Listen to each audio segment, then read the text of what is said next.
Hello students, आपका 8th class में जो हमने आपकी एक्सरसाइज थी वह 3A तक हमने कंप्लीट करा दिया था। अब आपका जो इस सेशन में जो है नया चैप्टर है लाभ, हानि तथा बट्टा, ये चैप्टर स्टार्ट कराएंगे। देखिए ये आपका काफ़ी इम्पोर्टेंट चैप्टर है और इससे पेपर में भी काफ़ी सारे क्वेश्चन आते हैं। तो इस चीज़ को लाभ, हानि और बट्टे को स्टार्ट कराने से पहले जो आपको मेन जो आपके कुछ वर्ड होते हैं कि जैसे लाभ, हानि और क्रय मूल्य, विक्रय मूल्य, उन्हें जानिए आप, ताकि आपको क्वेश्चन सॉल्व करने में दिक्कत ना हो।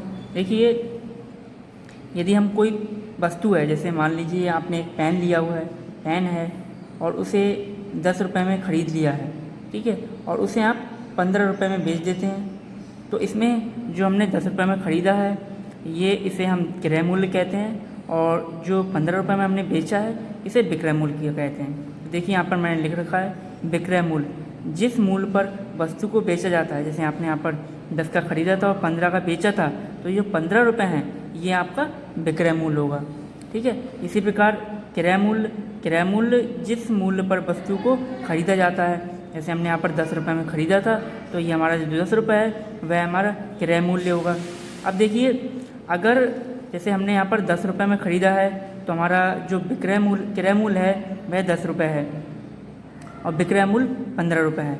अब आपने कोई चीज़ कम में ख़रीदी है, मतलब 10 रुपये में ख़रीदी है और 15 में बेची है, तो आपको स्वाभाविक है कि आपको लाभ होगा, प्रॉफिट होगा। तो देखिए अगर विक्रय मूल्य ज़्यादा होता है क्रय मूल्य से तो लाभ होता है, और यदि क्रय मूल्य ज़्यादा होता है विक्रय मूल्य से, मीन्स इसका मतलब ये हुआ कि आपने चीज़ ज़्यादा रुपए में ख़रीदी है लेकिन बेची आपने कम रुपए में, तो आपको हानि होगी। जैसे देखिए यहाँ पर मैंने एक चीज़ ये नोट किया हुआ है, राम ने एक पेन 10 रुपये में ख़रीद कर 15 रुपये में बेचा, तो लाभ। अब देखिए लाभ आपको निकालना, देखिए 10 रुपये में ख़रीदा है और 15 में बेचा, तो 5 रुपये का उसे लाभ हुआ। अब ये जो 5 रुपये हैं ये लाभ कहलाता है।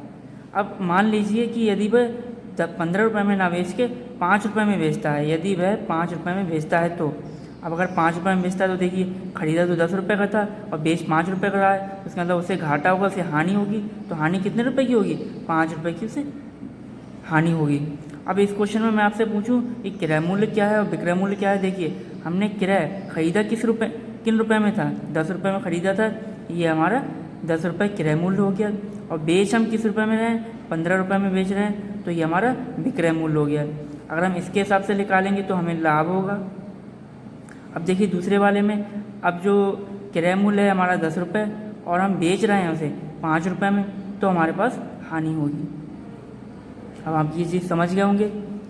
तो देखिए इसी के ऊपर बहुत सारे आपकी बुक में ये जो दिए हुए हैं ये सूत्र हैं, इन्हें आप ध्यान रखिए और इन्हीं के जरिए क्वेश्चन आप सॉल्व कर सकते हैं। देखिए पहला जैसे दिया हुआ है, लाभ को अगर हमें निकालना होता है तो ये बी मूल्य दिया हुआ है, इसका मतलब है कि विक्रय मूल्य में से अगर हम क्रय मूल्य घटा देते हैं तो हमारे पास लाभ आ जाता है।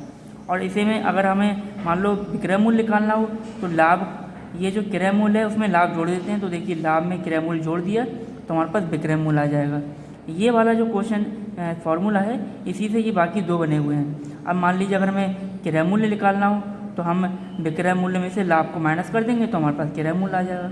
अब मैंने आपको जो इस क्वेश्चन में भी बताया था, ये 5 रुपये जो है वह हमारा लाभ निकल के आया कि 5 रुपये हमें लाभ हुआ है।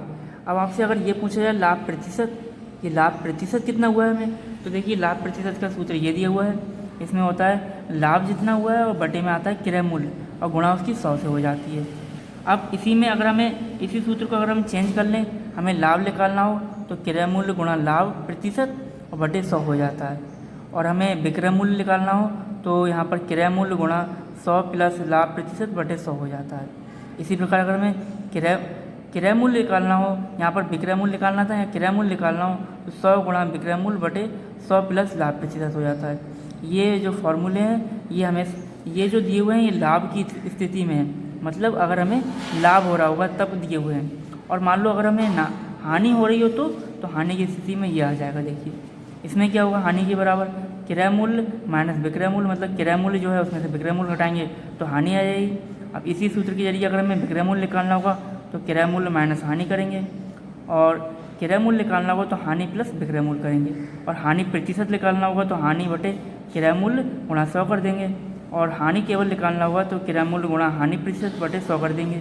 इसी प्रकार अगर हमें विक्रय मूल्य निकालना होगा तो क्रय मूल्य गुणा 100 माइनस हानि प्रतिशत बटे 100 कर देंगे, और क्रय मूल्य निकालना होगा तो 100 गुणा विक्रय मूल्य बटे 100 माइनस हानि प्रतिशत कर देंगे। अब आपको अधिकतर क्वेश्चन आपको करने के मिलेंगे कि आपको हानि प्रतिशत पूछा जाएगा या हानि पूछा जाएगा या लाभ पूछा जाएगा, लाभ प्रतिशत पूछा जाएगा, और क्रय विक्रय मूल्य भी आपको पूछा जा सकता है। और क्वेश्चन में आपको ये भी पहचानना है कि कौन सा हमारा क्रय मूल्य है, कौन सा विक्रय मूल्य है। तो देखिए यही वाला क्वेश्चन मैं आपको लाभ प्रतिशत और हानि प्रतिशत और बता देता हूँ। इसमें देखिए हमारा क्रय मूल्य कितना है 10 है और विक्रय मूल्य 15 है, लाभ हमें हो रहा है 5 का, तो यहाँ पर 5 का लाभ हो गया। अब मैं लाभ प्रतिशत की बात करूँ, लाभ प्रतिशत, तो देखिए सूत्र में आपको बताया जो ऊपर लाभ हो रहा है उसे लिखते हैं, तो लाभ हमें 5 का हो रहा है 5 लिख देंगे, और नीचे जो है हर में क्रय मूल्य लिखते हैं, क्रय मूल्य हमारा 10 है तो 10 लिख देंगे, और इसकी गुणा 100 से कर देते हैं। आप इसे काट देंगे, 10 धामा 100 होता है, 5 और गुणा 10 बचा आपके पास, 5 की 10 से गुणा करेंगे 50 आ जाएगा, तो आपका लाभ प्रतिशत जो है 50 हो गया। इसी प्रकार हानि प्रतिशत की बात करें तो देखिए दूसरे वाले में हमें 10 रुपये का बेच रहे थे, 5 रुपये का 10 रुपये का खरीद रहे थे, 5 रुपये का बेच रहे हैं, तो हानि हो रही है, वो भी 5 रुपये की हानि हो रही है। तो यहाँ भी देखिए जो हानि हो रही है उसे ऊपर लिखते हैं, और नीचे जो है हर में क्रय मूल्य लिखते हैं और 100 से गुणा कर देते हैं। इसे भी आप काट देंगे तो आपका 50 आ जाएगा। तो हमें इस वाले में देखिए यहाँ पर 50% का लाभ हो रहा है, और जो अगर ये सेकंड वाला देखें हम 10 का खरीदें और 5 का बेचें, इसमें 50% की हानि हो रही है। तो इस प्रकार जो है आप क्वेश्चन सॉल्व कर सकते हैं। हम आपको नेक्स्ट वीडियो में जो आपकी इसकी एक्सरसाइज है 4A, इसके क्वेश्चन सॉल्व कराए जाएंगे।